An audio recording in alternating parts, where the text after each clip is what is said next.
Bismillahirrahmanirrahim. Al-Fatihata li sayyidil arabi wal ajam bi syafa'ati wa ghayatil maram wa alihi wa ashabi ahli sidqi wal ahkam wa hadiyatan minna lil muallifi hadzal kitabil mukarram asy-syaikh Az-Zarnuji sahibil maqam wa li masyayikhina wa li muallimina wa usulihim wa furu'ihim wa azwajihim ajma'in wa li futuhil ilmi wal hilmi wal hikmati wal hikam wa ila hadratin nabiyyi Muhammadin sallallahu alaihi wa alihi wa sallam. Al-Fatihah. A'udzu billahi minasy syaithanir rajim.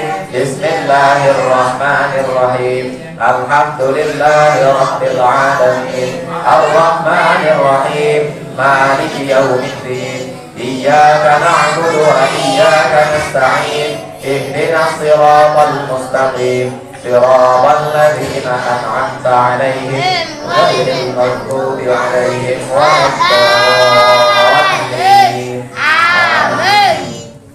Bismillah walhamdulillah wassalatu wassalamu ala rasulillah Sayyidina Muhammad ibn Abdillah wa ala alihi wa ashabihi wa mawwalah. La hawla wa la quwwata illa billah, amma ba'du.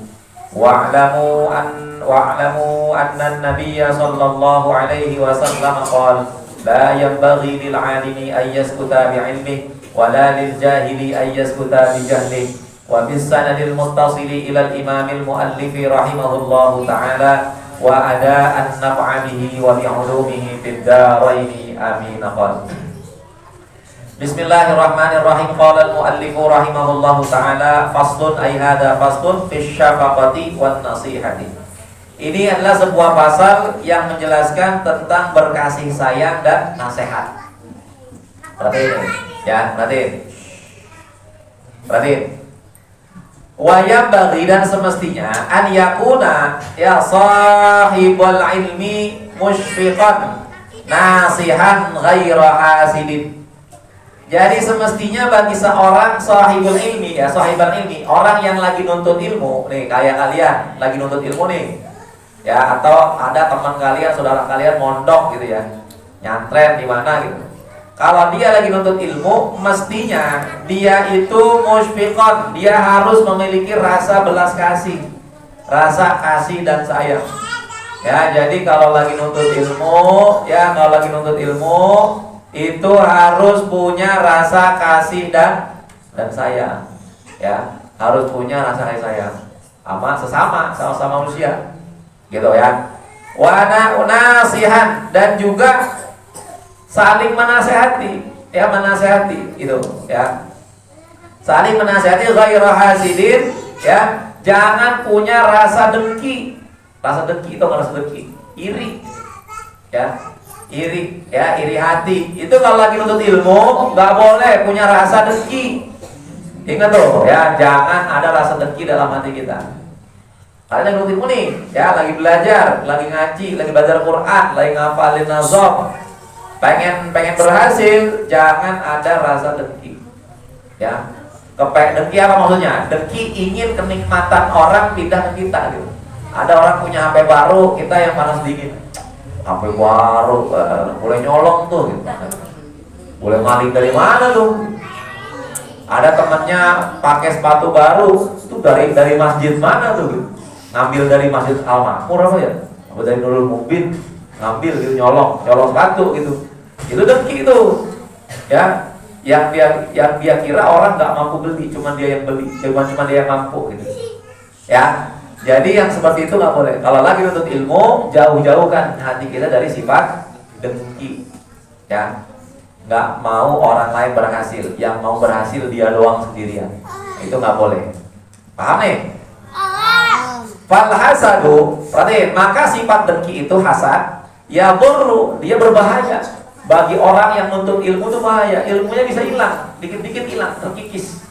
Sama sifat dengki. Wala yanfa'u, dan gak ada manfaatnya sama sekali. Dengki itu, ya. Jadi kalian kalau nih, misalkan kalian nuntut ilmu udah lama, ternyata ilmunya susah didapetin, mungkin ada rasa dengki dalam hati. Ya, makanya kalau lagi nuntut ilmu, ya, kalau lagi nuntut ilmu, hati itu bersih-bersih itu. Bersih-bersih dulu yogi. Kayak dibersihin dulu. Ini gijannya deh, kayak lontong. Berarti Ya. Mana tadi? Kana ustadzuna dan adalah ustadz kami, guru kami, Syekhul Islam Burhanuddin rahmatullah taala alaihi yaqul. Dia berkata, qalu, kata Syekh Burhanuddin, Syekh Burhanuddin, qalu, Syekh Burhanuddin ini berkata, banyak ulama yang mengatakan inna ibnal muallimi yakunu aliman. Sesungguhnya, ini dengerin, para ulama ngomong gini. Sesungguhnya anaknya orang alim itu bisa jadi alim. Walau gini ya kan, ya anaknya orang alim itu dia bisa jadi alim, itu kemungkinannya sangat teramat besar. Anaknya kiai bisa jadi kiai, anaknya ustadz bisa jadi ustadz gitu. Orang alim, anaknya alim. Sesungguhnya anaknya orang alim itu kelak bisa menjadi orang alim. Kenapa? Kok bisa seperti itu? Li'annal mu'alima yuridu an yakuna talamidahu fil qur'ani aliman. Karena bahwasanya si mu'alimnya ini, si kiainya ini, si orang alimnya ini, dia ini memiliki keinginan agar murid-muridnya itu dalam ilmu Al-Quran itu menjadi orang alim. Jadi gini, kenapa orang alim, kiai, ustadz, kok anaknya bisa jadi ustadz gitu? Walaupun bukan jaminan gitu. Ada juga anak kiai, anaknya tidak jadi kiai, tidak jadi ustadz, ada. Tapi kebanyakan kata ulama, orang alim, anaknya alim juga. Kiai, anaknya bisa jadi ustadz juga, bisa jadi kiai juga. Kenapa? Alasannya, karena sesungguhnya si kiai tersebut, orang alim tersebut, ingin murid-muridnya itu menjadi orang yang ahli Quran. Ketika dia lagi belajar Al-Quran, ngajarinnya Quran. Di dalam hati orang alim ini, di dalam hatinya ustazah ini, itu berkeinginan kalau murid-muridnya ini bisa pandai, diajarin biar muridnya pandai, biar muridnya menjadi menjadi orang alim dalam ilmu tertentu, Al-Quran ataupun dan yang lainnya. Nah, berarti fabi barakati i'tiqadihi wa syafaqatihi yakunu ibnahu aliman. Yang menyebabkan si anaknya orang alim itu jadi orang alim lagi, yang menyebabkan anaknya kiai itu menjadi kiai lagi, yang menyebabkan anaknya ustadz itu jadi ustadz lagi, karena keberkahan dan keyakinan si ustadz tersebut, si kiai tersebut, si ustazah tersebut, wa syafaqatihi dan rasa kasih sayangnya kepada murid-muridnya, wa yakunu ibnahu aliman, yang menjadikan anaknya itu jadi orang alim. Paham gak nih? Paham ya? Nih jadi gini, kok ada anak kiai tiba-tiba jadi kiai gitu, alim, belajarnya gampang, ngafal Qurannya gampang, ngaji kitabnya gampang, ngafalin nahwu sorofnya gampang, kok bisa gitu? Alasannya apa? Dulu ayahnya, bisa jadi ayahnya, bisa jadi ibunya, dulu punya murid, ngajar juga.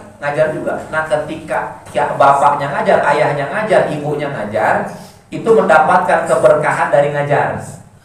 Ketika lagi ngajarin muridnya dapat berkah. Nah berkahnya itu, ya, berkahnya dan keyakinannya saat dia ngajar, dan juga rasa kasih sayang kepada murid-muridnya, itu sama Allah dijadiin apa? Dijadiin anaknya menjadi orang alim. Jadi keberkahannya itu dikasih ke anaknya. Maka anaknya si kiai tersebut, anaknya ustaz tersebut, ketika belajar gampang. Ya, baru belajar bentar, ngafal nih cepet banget. Ngafal cepet banget gitu. Nah, bisa jadi keberkahan dari ayah atau ibunya yang dulunya ngajarin orang gitu. Paham? Paham ya, kan? Paham kan? Kayak gitu. Ya, makanya gini, kalau misalkan orang tua kita bukan orang alim, kitanya usaha jadi orang alim. Ya, nanti mudah-mudahan cucunya anak kita, nanti cucunya bapak kita itu lebih alim lagi gitu. Karena ada keberkahan dari si orang tuanya mengajar gitu. Paham ya? Makanya ngajar tuh nggak ada ruginya. Makanya saya bilangin kalian yang udah bisa baca Al-Quran, dengerin, yang udah bisa baca Quran ya, Pak Andri, Ian, yang semua itu bisa baca Quran, ajarin yang belum. Kalau di pengajian udah ngaji nih, misalkan ngaji di bait pengajian Al-Mutakin, ngaji di Pak Mus, silakan. Nah setelah itu ulang-ulang lagi, mutola'ah lagi, murojaah, ulang lagi, ajarin sampai akhirnya khatam. Nah hari ini ada yang khatam reja ya, Reza hari ini hatam tadi udah syukuran hatam Iqra. Insyaallah nanti lanjut langsung Quran. Langsung Quran tuh alhamdulillah. Nah, ini Reza waktu itu Farid udah hatam Iqra. Udah sekarang juz berapa kan? 3. Juz 3, udah masuk juz 3. Sekarang Reza udah hatam Iqra. Nah, ini harus jadi motivasi buat kalian semua. Yang lebih muda harus motivasi. Oh, Reza nih nanti seusia Reza atau enggak sebelum usianya sereza, wah harus sudah bisa hatam Iqra. Nah, yang udah lebih tua dari Reza, ya kalian bercermin tuh. Kok anak kecil sereza kok bisa hatam, kok gue belum gitu. Paham nggak? Jangan dijadiin suatu perkara yang sulit, tapi dijadiin cambuk. Tau nggak cambuk? Ibarat kuda. Kuda kalau dipecut kan makin kencang larinya ya. Nah, Reza yang hatam hari ini harus kita jadiin pecut seperti kuda. Jadi kita makin ngeliat, waduh si Reza udah hatam ini kok, gue makin rajin lagi ya ngajinya, begitu. Paham ya? Paham gak nih? Ya. Jadi ada pulpennya? Nggak ada. Yakunu aliman ya. Tsumma qala wallahu a'lamu bis-shawab.